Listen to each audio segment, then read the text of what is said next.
مختلف سیاسی اور سماجی شخصیات کی جانب سے غریبوں میں راشن کی تقسیم کا سلسلہ جاری ہے اور ساتھ ہی ساتھ فوٹو سیشن کی شوٹنگ بھی ہو رہی ہے. کیا یہ سارا عمل دکھلاوے اور ریاکاری پہ نہیں آتا؟ پلیز وضاحت فرما دیں. دیکھیں یہ مشکل سوال ہے. فوٹو سیشن کے ذریعے ریاکاری کا جو ایشو ہے نا، یہ جو ایشو ہے ہم کسی کے اوپر ڈائریکٹلی اس طریقے سے فتویٰ لگا نہیں سکتے. ہاں اس شخص کو خود اپنے اوپر فتویٰ لگانا چاہیے. یعنی میں اپنی بات کرتا ہوں کہ میں تو مر جانا گوارا کروں گا، میں اگر کسی کو یعنی راشن دے رہا ہوں اور اس کی ویڈیو میں فیس بک پہ چڑھاتا ہوں تو مجھے بتائیں اس کی عزت نفس کا کیا ہوگا؟ تو پامال کر رہا ہوں.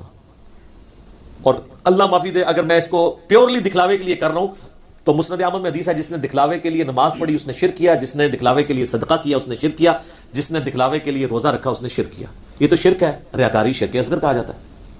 اور وہ یاد کریں جو مسلم شریف کی حدیث ہے، قیامت والے دن اللہ تعالیٰ ایک شہید کو، ایک سخی کو اور ایک قرآن کے قاری کو بلائے گا اور ایک ایک اس پہ کی گئی نعمتیں گنوائے گا. اللہ تعالیٰ فرمائے گا ہاں بھائی تجھے میں نے صحت دی، جوانی دی، تو نے میرے لیے کیا کیا؟ شہید سے اللہ تعالیٰ کہے گا یا اللہ جان ہی تو تھی، دے دی تیرے لیے، اور کیا کرتا؟ سب سے بڑی چیز تو میں یہی دے سکتا تھا.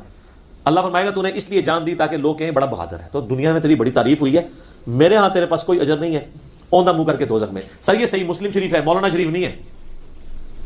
اچھا دوسرا، اللہ تعالیٰ بلائے گا قاری کو، تجھے قرآن کا علم دیا، تو نے کیا کیا؟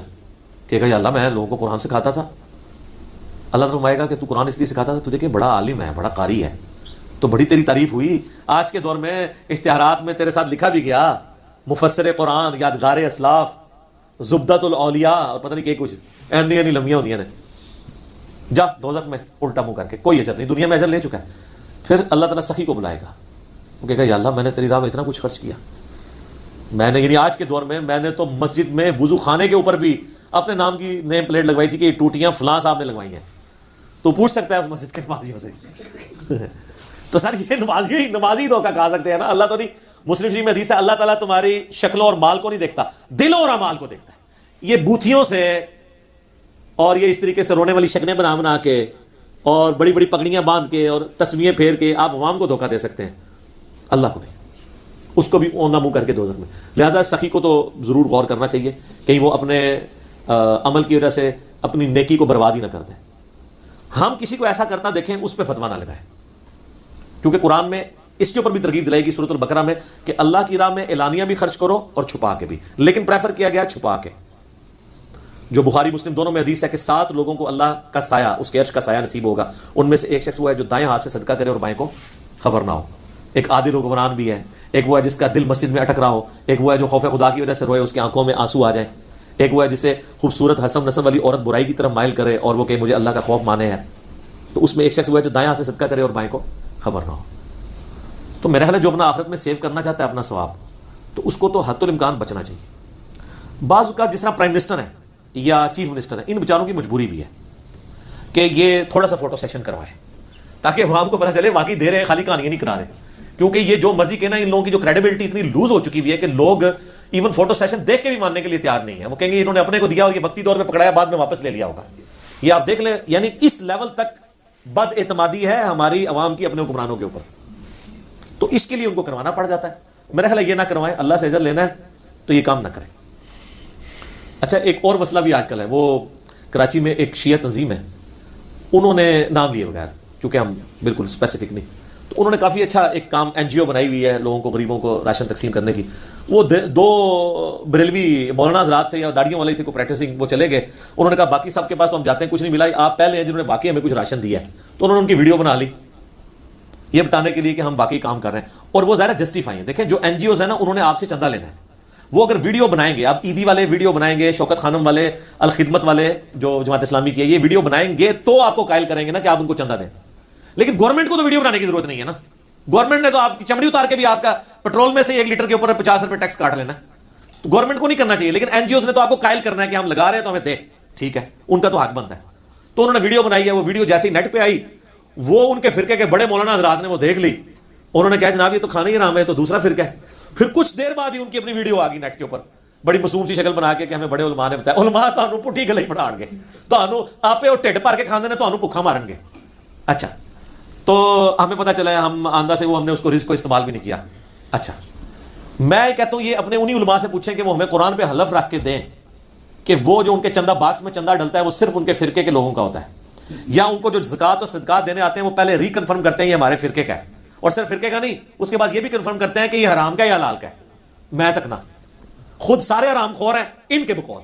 یہ تو کہتے ہیں دوسرے فرقے کا ہوا تو اس کا مال لگانا حرام، کوئی بینک کی نوکری کر رہا ہے اس کا مال لینا حرام، کوئی سودی کاروبار کر رہا ہے، ٹھیک ہے، بالکل ٹھیک ہے، ہم بھی کہتے ہیں کہ سودی کاروبار والے کا نہ لے، کبھی انہوں نے پوچھا ہے؟ اگر آپ کہتے ہیں نہیں پوچھتے ہیں تو سر آپ کوئی بندہ دے کے 1 لاکھ کا چیک دے کے بھیجیں کسی مفتی اعظم کو تو آپ دیکھیں وہاں کیا ہوتا ہے۔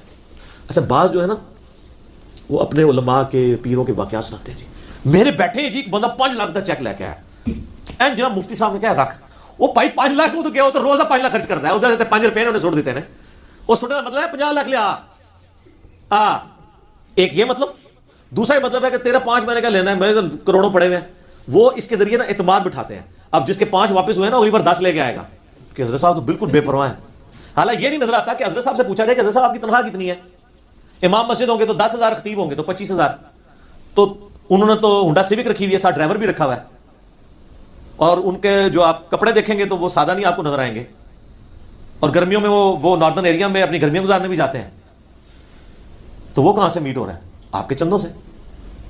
تو یہ بڑے ہوشیار ہوتے ہیں، ان کی ایکٹنگ کمال ہے، میں کہتا ہوں جی یہ دانش کی موت کو پیچھے چھوڑتے ہیں، سیدھی سی بات ہے، اور دیکھ رہے ہیں لوگوں کو رلانے میں کامیاب ہے یہ۔ تو یہ انہوں نے اس طریقے سے جو ریاکاری والا عنصر شروع کیا بیچ میں، یہ بالکل غلط ہے۔ سورۃ البقرہ میں اللہ تعالیٰ نے، آپ سورۃ البقرہ کے بالکل اینڈ پہ چلے جائیں نا، تو انفاق فی سبیل اللہ یعنی اللہ کی راہ میں خرچ کرنا، اس کے اوپر اتنا زیادہ زور ہے، یعنی مسلسل 2-3 رکوعوں کے اندر سورۃ البقرہ آیت نمبر ہے 274، الذین ینفقون اموالہم باللیل والنہار، وہ لوگ اہل ایمان کی اللہ نے نشانی بتائی ہے جو اللہ کی راہ میں مال خرچ کرتے ہیں رات میں بھی اور دن میں بھی، سرا وعلانیہ، چھپا کر بھی اور اعلانیہ بھی، فلہم اجرہم عند ربہم، ایسے لوگوں کا اللہ کے حضور اجر پکا ہے، ولا خوف علیہم ولا هم یحزنون، ایسے لوگوں کو قیامت والے دن نہ کوئی خوف ہوگا نہ کوئی غم۔ اس کے بعد سود کے بارے میں آیات ہیں کہ اللہ نے اس کو حرام کیا ہے، اور پھر اللہ تعالیٰ نے اس چیز کو ایڈریس کیا ہے کہ اے اہل ایمان، تم جو اپنی نیکی ہے اس کو لوگوں پر احسان جتا کر ختم نہ کر دو، یہ ہے آیت نمبر 264، یا ایھا الذین آمنوا لا تبطلوا صدقاتکم بالمن والاذی، اے اہل ایمان باطل نہ کر لو اپنا اللہ کی راہ میں خرچ کرنا، بالمن والاذی، احسان جتا کر اور کسی کو اذیت دے کے، اذیت یہ ہے کہ دینے کے بعد کہ میں نے اس وقت تیرا یہ کیا تھا نا، اب اس کے اوپر کیا ورڈنگ آ رہی ہے، کالذی ينفق مالہ رئاء الناس ولا یؤمن باللہ والیوم الآخر، اللہ تعالیٰ فرماتا ہے کہ جو لوگ لوگوں کو دکھانے کے لیے اللہ کی راہ میں خرچ کر رہے ہیں اور وہ در حقیقت اللہ اور آخرت پر ایمان نہیں رکھتے، ان کے خرچ کرنے کی مثال ایسی ہے جیسا کہ ایک پتھر ہو جس کے اوپر مٹی ہو اور تیز بارش کا چھینٹا پڑے اور وہ پتھر بالکل چٹیل ہو جائے، اس کے اوپر سے مٹی بالکل غائب ہو جائے، اس طرح ان کی نیکیاں ختم ہو جاتی ہیں۔ استغفر اللہ تو بولی۔